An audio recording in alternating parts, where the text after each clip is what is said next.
welcome to you. I'm Hayley Palmer. It's really good to have you here on the Memory Lane 80s show this evening, especially as we have got such a great guest for you. Yes, it's Andy McCluskey from OMD, and here is what happened when I caught up with him.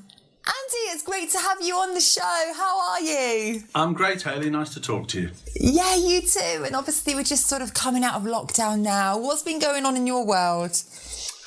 I have actually quite enjoyed rediscovering the creative power of boredom. So you see me sitting in my programming room. This is where I've been for most of the last year because there's been no concerts. And because of that, there will be a new Orchestral Manoeuvres in the Dark album, hopefully early in 22. Yeah. Positive spin on it. I like it. So we'll watch this space. We're going to go into the first song, Messages from 1980. I really love the opening sequence of this track. And I know a lot of viewers have been saying it's as fresh now as when it was first released. I mean, it's a timeless classic, isn't it? It's not for me to say, but it's very nice that people say lovely things about it. I mean, it was our third single, our first hit. You can see in the video that we still don't know what we're doing. We're quite nervous. And poor old Paul had to play my bass guitar because there's a lot of bass guitar parts in it. So he was playing my bass. I was walking around wearing a suit. Still hadn't quite cut my afro off completely, but the song's still good despite the way we look. We're going to check that out right now. Here we go. Hi, this is Andy McCluskey from Orchestral Manoeuvres in the Dark, and this is Global Punch. Stay where you are. More of the brilliant Andy McCluskey on the other side of this. See you shortly.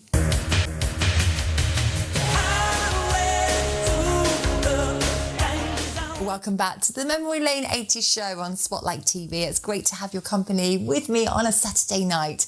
And what an honour to have Andy McCluskey from OMD. Let's catch up with him some more. Now, I want to rewind, Andy, how everything started for you, because when did you know you wanted to be a musician and how did you get that break into the industry? You know, Hayley, the reality is that I didn't want to be a musician. Paul and I were doing a hobby. We'd been writing songs together since we were 16 in the back room at his mum's house when she went to work on a Saturday. And they were, to be honest, they were pretty weird to begin with. We didn't actually have any keyboards, so it was just my bass guitar and some weird things that Paul made by cannibalising his mother's auntie's radios. They never lent us too many because they never got them back working. And the reality is even our best friends thought what we were doing was total rubbish. So when we finally decided to dare ourselves to just do one concert at Eric's Club in Liverpool, that was all it was going to be, one concert, and that's why we came up with the crazy name, because it didn't matter. We just wanted people to know that it was two guys playing synths, playing songs their mates didn't like. So there was no dream. It just totally happened by accident, which I think is probably more fun. It's now a 42-year rolling accident. Whoa, love that. And I mean, you had so much success. I've got here 116 weeks in the top 40 with 7 top 10 hits. I mean, did you ever envisage that? Absolutely not. You know, when we got offered our first contract with a major label for 7 albums, we were like, they're kidding, we're not even going to sell one. So what we did, instead of going into a studio and spending all the money in somebody else's room and just having some tapes, we built our own studio because we thought nobody would buy the record. We were budgeting for failure. This is how sure we were that nobody was going to buy our records. And we converted this floor in a warehouse that had 5 floors above us, and somebody had nicked the lead off the roof and the rain was pouring in. The last song I recorded, you can actually hear the water dripping into the buckets if you solo the lead vocal. The whole thing was kind of like garage synth music. But amazingly, that first album just kept ticking away, and when Messages was a hit, it finally went gold. And to our amazement, the record company did want to make another album. Yeah, just fantastic. Well, we're going to go into the next song, Enola Gay. Now, I know this has a very serious subject matter. I mean, what led you to record this song, Andy? Paul and I are a pair of geeks. He used to build model railways when he was a kid, and I used to build model aeroplanes, and they were all hanging from the ceiling in my bedroom. So the fascination with I had a kind of fascination with the moral dilemma of war. I'm certainly not celebrating war. It's just that it's incredible that you're encouraged to do things at time of war that you would be arrested for at times of peace. And the moral dilemma doesn't get any more intense than flying an aeroplane named after your mother. Enola Gay was the mother's That was the mother's name of the pilot, Paul Tibbets. And then going dropping an atom bomb on people. The argument being, you killed 140,000 people, but you saved millions. That's a moral dilemma. So that's why I wrote the song. It's very catchy, but the lyrics mean something. Well, here it is, number 8 in 1980. Now, I want to talk about You, Me and OMD, which I know is a new live show from London's Indigo at the O2, which is set to raise money and awareness for your crew, isn't it? Whose, livelihoods have been affected by the pandemic. Certainly has. The problem for crew members is, they're self-employed, they're independent companies or independent just individuals, and they've fallen through the cracks in the furlough payments. They haven't received anything. This concert has been postponed twice. It should have happened in October, it should have happened in March. The great thing is that all the people who already signed up to it to view online, actually, they left their money in. So, that's great. Nobody wanted their money back. And some people paid a little extra so that on the LED screens behind us between songs, we're going to connect with them via Zoom so they can see themselves on screen whilst they're at home. I just hope they're behaving themselves. That could be interesting. That could be interesting. This is due to air on June the 19th, is that right? That is correct, yeah. The concert's June the 19th. Actually, the way things are going, we have been able to put on sale 400 tickets for people to actually attend. So fingers crossed that will happen too, and in the not too distant future, we'll all be back to normal. But in the meantime, it's great that we're able to do this for our crew. Exactly. Well, we're going to put details on the screen below right now of how you can check that out. Watch this space. And then the next song, Forever Live and Die. Mark, one of our lovely viewers, would like to know, where did you shoot the music video for this? We didn't go very far. It was actually shot mostly on the Wirral Peninsula, where we grew up, along the coast there. It was shot on kind of handheld Super 8 that gives it its grainy kind of home movie effect. And yeah, it was all shot either in the Wirral or I think in the ballroom at the Adelphi Hotel in Liverpool. And it was great because, you know what, there was no acting involved. We were just walking around or playing, and that was enjoyable. I think it was one of the best videos we ever made in the 80s. Yeah, love this video. Check it out from 1986, and we'll see you after. Don't go anywhere. More of Andy McCluskey from Orchestral Manoeuvres in the Dark after this.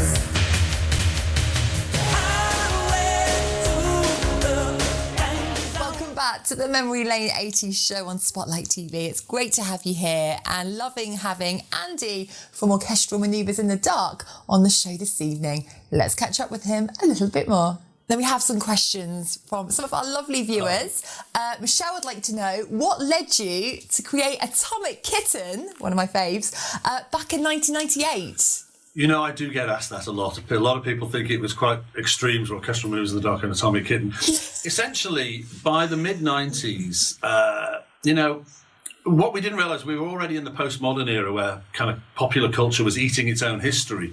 But it was perceived that really a band like Orchestral Manoeuvres in the Dark that was considered to be an 80s synth band was essentially past its sell-by date. And with, grunge and Britpop coming along, we just couldn't seem to get on the radio. Woolworths wouldn't stock us. In the old days, Woolworths used to sell like 40% of the singles sold on a Saturday. So it was just kind of banging my head against a brick wall. But I was conceited enough to think that I could still write songs. I just needed a new vehicle. And so I sat down and thought, well, what's the best kind of pop group? It's a three-piece girl band. The Supremes, Bananarama. I just thought that was best. Because I always do things the hard way. It would have been much too easy to have a boy band. A boy band, because boy bands sell records even when they sound criminally awful. Because sadly, teenage girls are not only blind to love, but they're also deafened by it. I've been there. There you go. But it was great. We had no idea what we were doing, and we were luckily hugely successful. Although, I was going to say massive successful, although a lot of people don't know this, the band was actually dropped because when the album came out, it didn't chart very high. Really? And the record company has spent. Yeah, the record company has spent.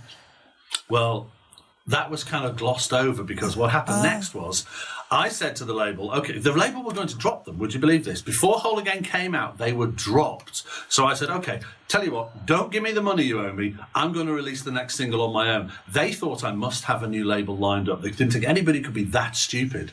So they said, okay, instead of the usual £250,000 promotion budget for the video, etc., you've got 20 grand for a cheap video. And so 3 girls against a white screen singing a song. Suddenly, boom, it was number 1. And guess what? They weren't dropped anymore. No. And the album was repackaged. Totally and everybody was none the wiser until now, I've just told you.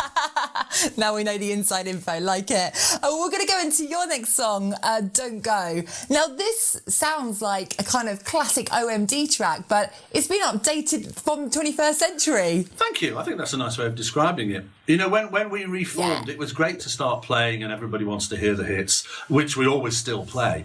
But the whole reason for being Orchestral Manoeuvres in the Dark in the first place years ago was to try to do something different and new. And so we just thought we can't not write new hits, or, well, new records. Hits, who knows?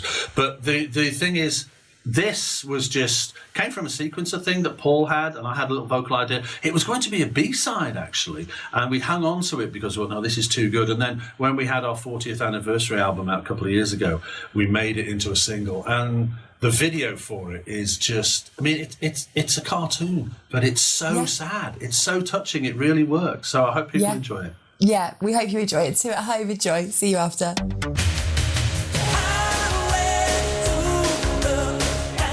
Welcome back to the last part of the Memory Lane 80s show. It always goes so quick, and just wonderful to have Andy McCluskey with us from OMD on tonight's show. Here's what happened when I caught up with him for the very last time. And we've got a quick fire quiz round for you, Andy. Are you ready? Try me.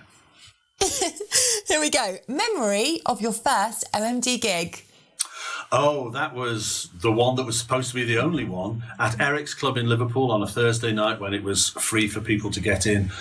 We were not the only band to come out of that club. Every single person in the audience was in a band. They went on to be Echo and the Bunnymen, Teardrop Explodes, Frankie Goes to Hollywood, Dead or Alive, Flock of Seagulls. Oh, wow. So actually, you were playing in front of your peers, and it was terrifying.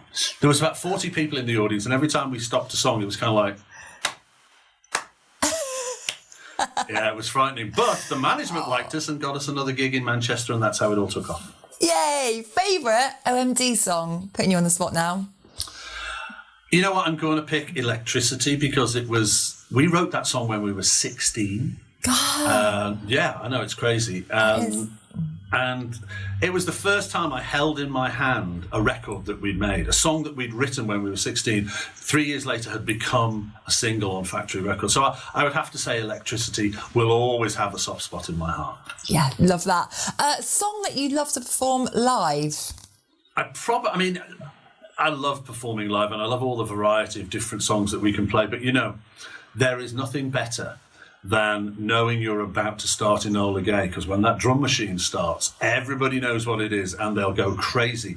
So knowing you're about to start Enola Gay is like playing poker, and you know you're just about to drop a hand of 3 aces and 2 kings. You know you're going to win. And a track that you'd like to re-record in a different style. Ooh.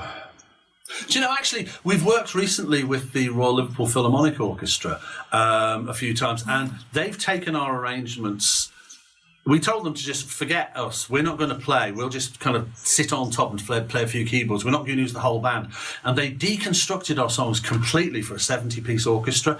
And those recordings are incredible, to hear our songs taken apart, not electric anymore, and just a full orchestra. So we have already done it, and that was something I loved doing.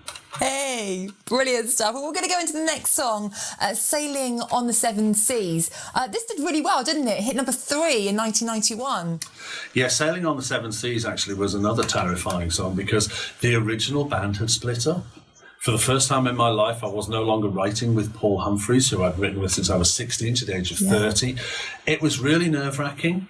But I found a couple of younger guys in Liverpool, Stuart, who now plays drums in the band and who wrote the Atomic Kitten albums with me. He started writing with me, and Sailing on the Seven Seas, I had the drums, and he just walked in one day and went, "Oh, that sounds good."